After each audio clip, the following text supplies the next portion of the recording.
Welcome back, my dear boys and girls, to the third video of Armor Academy. The second one, as I'm making the script, has garnered a whopping 72 views. So we're gonna try our hand at it again. We'll get to the Germans who are being pincered by the Allies and Soviets in a second. For now, we gotta talk about the T-34s. Back in the olden days of 1939 BCE, the Russians looked at their aging tank fleet getting folded in half like lawn chairs and thought, "Niet, this cannot stand. We need better tank. Michele, go make better tank." My name is not Michele, it's Michele. Michele then accepted he would never be known by his actual name and made a T-34. What? Wait, hey, wrong T-34. Hey, Shoo, get out of here. Shoo, go. There's a lot of quirks about this tank here. One was that Michele here got smart and thought, what if we add more armor for less? Which led to this unusual sloping armor design. Take this armor plate. It's 45mm, right? You can tell because of this handy arrow I just drew on the screen for you that says it is. God, ain't that so helpful. Now take that 45mm plate and slope it at 60 degrees. Notice how the line doesn't reach the end of the plate now, which means I will have to make it longer, which means that a shell going in that trajectory goes through more armor. Ha! Eat your heart out, Germans! What's that? You implemented sloping armor on Panthers and King Tigers? Anyways, on the topic of armor, the T-34 is very stupidly protected by what we as a community call Soviet bias. It's a bit hard to explain, but all you need to know is that there's this weird system Gaijin implemented called Volumetric back in 2020, and I'm not even qualified to explain this.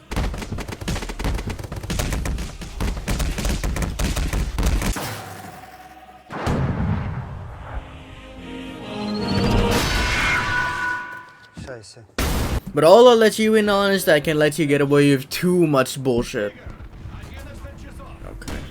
You can also very easily flank with the T-34. The clearly drunk on vodka Soviet engineers somehow managed to cram 500 horses into the tank's engine bay, alongside giving it a fast enough torque to let it accelerate to up to 49 to 55 kilometers per hour in a heartbeat. That rivals that of the M24 Chaffee, mind you, which is quite some bonker stuff if you ask me. Something to note about the T-34 though is its gun handling, which is pretty unstable. What? What's that? The T-34 is still stable at low speeds? No way! I don't believe you. Show me. Yeah, see, look at this. See, you want... I see. Thank you for correcting me. The T-34 is actually somewhat stable at low speeds of around 20 to 25 kph if you're on flat ground. Not as much as Shermans or German tanks, but hey, it's something alright. Something the Red Army wanted the T-34 to also be was small. For three reasons mainly. Small tanks are a lot more cost effective to create and maintain. This is because of fewer needs for resources, which also helped with the second objective of making the T-34 easily mass producible. They weren't exactly wrong, you know. They were shooting out T-34s from the Stalingrad tank factory like a German gone mad with an MG42 in the war. Oh, and a small tank is a lot harder to hit at range, which was pretty useful for Soviet breakthrough tactics back then. Remember that whole low profile thing though? Yeah, that comes at a pretty big cost. Since the Soviets made the roof of the turret short, this means that the T-34 bangs its breech against the roof pretty damn hard and often too. This results in T-34s often having 5 degrees of gun depression, which is pretty bad. It might not sound like a big deal until you get into situations like these. 1 час. Дистанция 350 метров.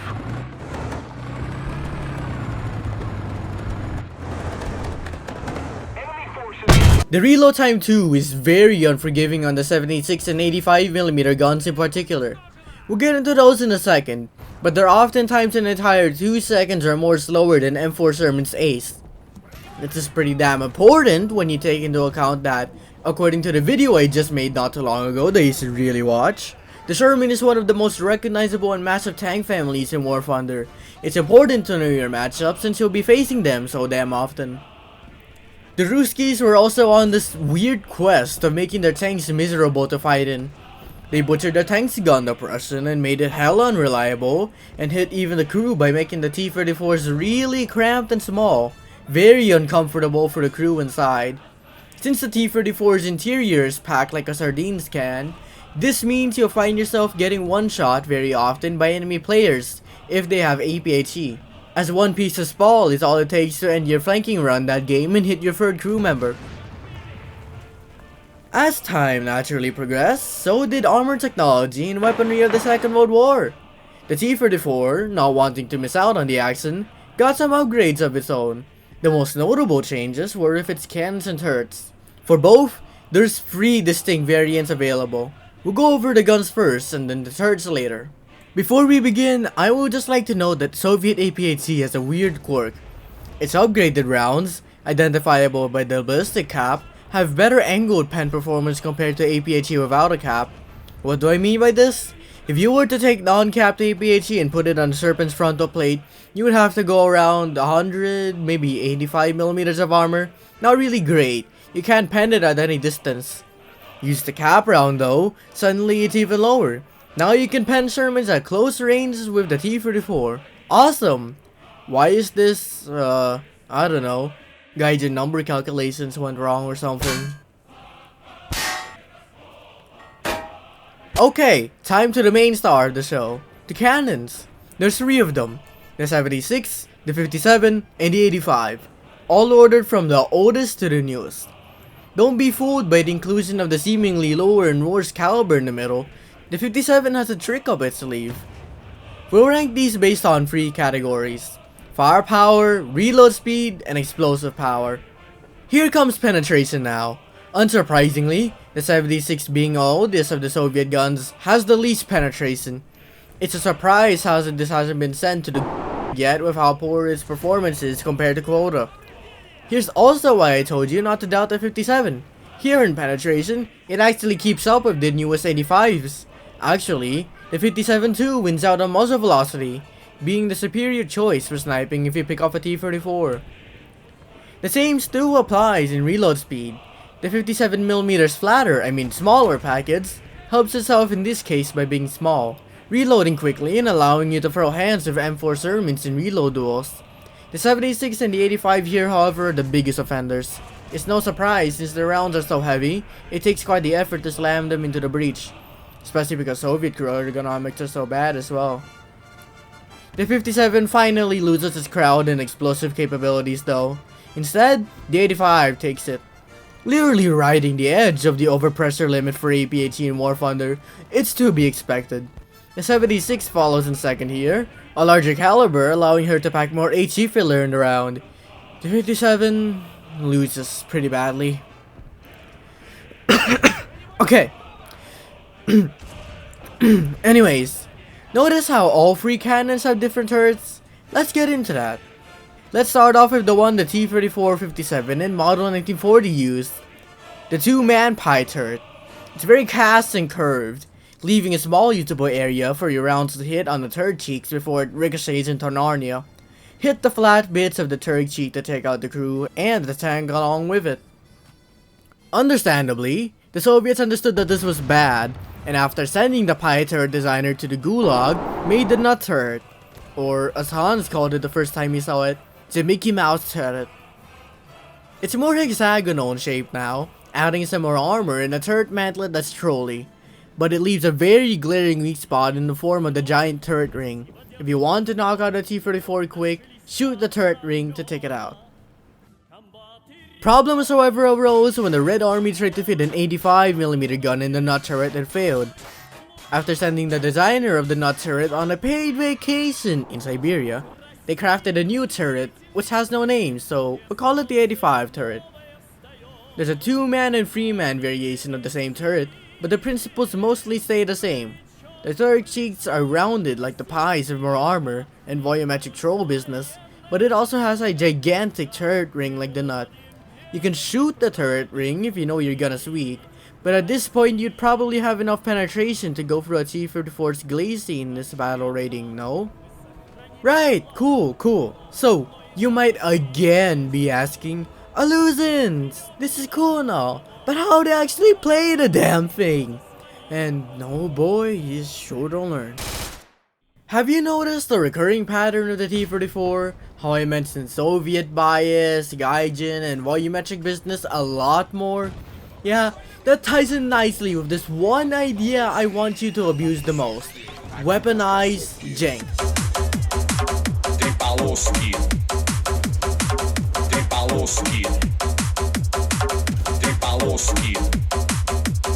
I mean, come on, just look at this thing. The gaijin devs over in wherever the hell they are in Russia clearly were drunk on vodka when they made this. An awesome set of firepower and mobility, and it's supposed to have bad armor, but when you realize just how many hits you can bounce in this thing, does it really matter when you're being protected by the hand of Stalin?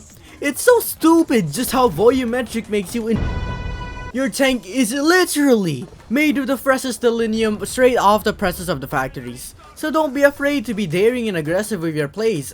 Of course, don't expect to get away with all of your tomfoolery, but you'll be very surprised when you pick up a T-34 and realize just how much you can bullshit your way out of doom situations. Like, look at this clip. I'm on the T-34 on top of a hill and I just killed a yak tiger that killed my teammate, and oh god no, there's a king tiger! Du Narr, du hast dich selbst entblößt. Nun spüre die Macht meiner 88 mm Kanone. Stirb! Was zum Henker? How am I still alive? Doesn't matter then, move on. Since you got about 500 horses in that engine deck of yours, it would be a real shame if you didn't make the most of it and sat in one spot sniping. What you're supposed to do is take the damn thing, put it into 8th gear, and zoom all the way behind or to the sides of the enemies. Surely you'd know what to do then.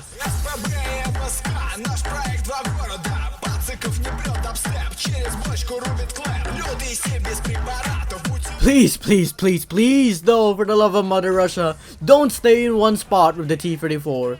As much as we love to joke about it otherwise, random enemies and even German mains do indeed have functioning brains. Maybe the latter not so much, but they take notes of where you are, and I'll admit, even I'd have a very personal vendetta against the person who killed me when I was least expecting to engage him.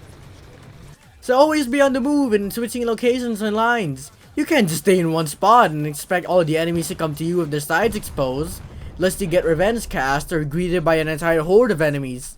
Especially if you're in an urban focused location like Advanced at Orion, get crafty with angles and locations you can approach from to ensure a swift victory. Ay shit, brownout ba? Putang ina, matatapos sa sana ang video eh. Eto, power bank, 20% charge. Sige, kaya natin to. Saksak ko lang muna. Sobering up from the vodka you got a bit too drunk on, it's clear that even the mightiest of vehicles has its Achilles heel, and the T-34 is no exception. One thing you should really avoid doing in a T-34 is taking the high ground. Obi-Wan cheats it as an advantage, but when you consider that your gun depression really doesn't allow for combat on top of hills or inclines, it can be a bit depressing. Look at this clip, where I get the jump on a Panzer IV on the flank, but since I don't have enough gun depression to hit him, I force myself to get aggressive and descend from the height to get a shot, immediately getting punished by a Sov by moving out into the open. That and you really should still put some form of thought and coherence in your battle plans. Rushing forward in a straight line towards the bulk of the enemy force really isn't a great plan, you know. This was the same plan that the Red Army used in World War II, and guess what? They took lots of casualties as a result, and that casualty could be you! So don't go out acting like you're a one-machine army against the blunt of the German Wehrmacht unless you have a death wish. And here lies the T-34 in the history books, claiming its title as the most produced tank of the Second World War, revolutionary by some, overhyped by many. At the end of the day, there's one thing that can't be denied. The T-34 won the war, and weaponized jank or not, it definitely gave— Ah! Fuck! Who did that? Ha ha ha, I finally found you at last. I did not waste 7 months for nothing. Now, any last words?